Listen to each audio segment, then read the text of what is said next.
কল্পনা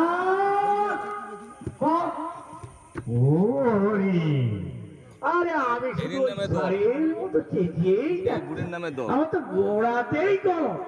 হ্যাঁ, আমার এই কল্পনা বলে ডাকলে তো কল্পনা সাড়া দেবে না। ওর একটা আদুরে নাম আছে, সেই জন্যই কল্পনা সাড়া দিচ্ছে না। বুঝতে পেরেছি, আমার কল্পর একটা আদুরে নামটা হলো কি হাউড়ি। হাওড়ে হাওড়ে চলে যাও, কোনো অসুবিধা, আমি তো আছি। আরে কোথায় গেলে হাওড়ি?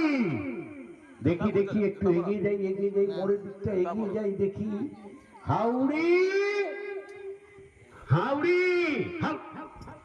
হাওড়ি, তোমায় এত ডাকছি তুমি সাড়া দিচ্ছ না যে?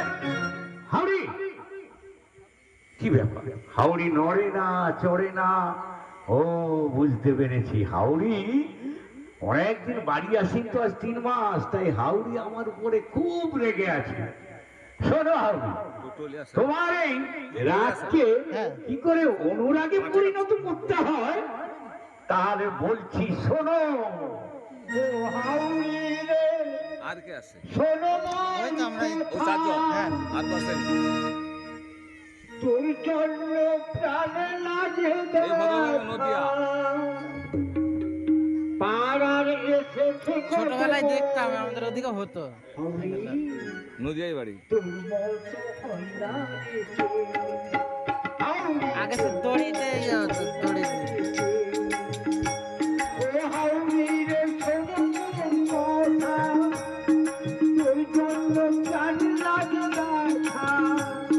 পাড়ার এসেছে